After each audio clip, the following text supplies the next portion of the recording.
நால்வர் பொற்றால் நம் உயிர் துணையே, தேவாரம் நம் உயிர் துணையே, திருவாசகம் நம் உயிர் துணையே, தேவாரம் திருவாசகமும் நம் உயிர் துணையே, நம் உயிர் துணையே, தேவாரம் நம் உயிர் துணையே, திருவாசகம் நம் உயிர் துணையே.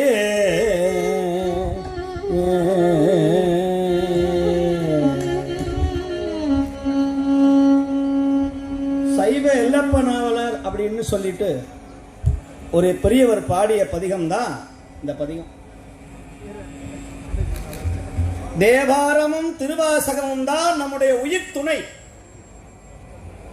அந்த காலத்தில் ஒரு பழமொழி சொல்லுவார்கள், நல்லது கெட்டதுக்கு 4 பேர் தேவைப்பா அப்படின்னு.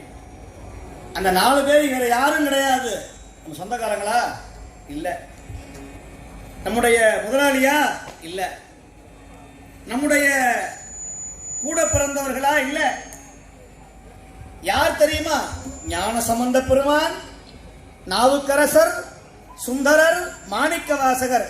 இந்த 4 பேரும் தான் நம்முடைய உயிருக்கு துணையாக நிற்கிற நால்வர் பொற்றால் நம் உயிர் துணையே என்று சொன்னார் சைவ எல்லப்பனாவலர். தேவாரத்தினாலையும் திருவாசகத்தினாலையும் பெற முடியாதது வேறு எவற்றாலும் யாராலும் எங்கேயுமே பெற முடியாது. இது சத்தியமான உண்மை, சத்தியமான உண்மை. இத்தனாயிரம் பேர் கோயில சாமி கும்பிடுறோம், நான் சாமி நம்மளை பார்க்கிறாரான்னு யாருக்கு தெரியும்? தன்மை பிறரால் அறியா தலைவா, பொல்லா நாயான புண்மையேனை ஆண்டு ஐயா என்னை புறமே போக விடுவாரோ? என்னை நோக்குவார் யார் யாரு கேட்கிறார் மணிவாசகர். சுவாமி, நான் உன்னை பார்க்கிறேன், நீ என்ன பார்க்கறியா? நீ என்ன பார்க்கறியா அப்படின்னு ஒரு கேள்வி வருதா இல்லையா?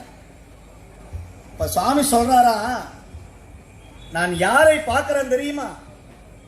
யாரெல்லாம் 2 கைகளையும் தலைமையில் கூப்பி திருநீர் பூசி மார்பிலே ருத்ராட்சம் தரித்து நாவிலே நமச்சிவாய மந்திரத்தையும் திருமுறைகளையும் யார் சொல்லுகிறார்களோ அவரைத்தான் நான் நோக்குகிறேன் என்று சொல்லுகிறார் எங்க திருவாசகத்தை.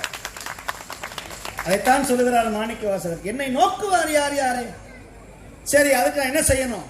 என்னான் செய்கேன் எம்பெருமான் பொன்னே திகழும் திருமேனி எந்தாய் எங்கு புகுவேன் என்று கேட்டார்.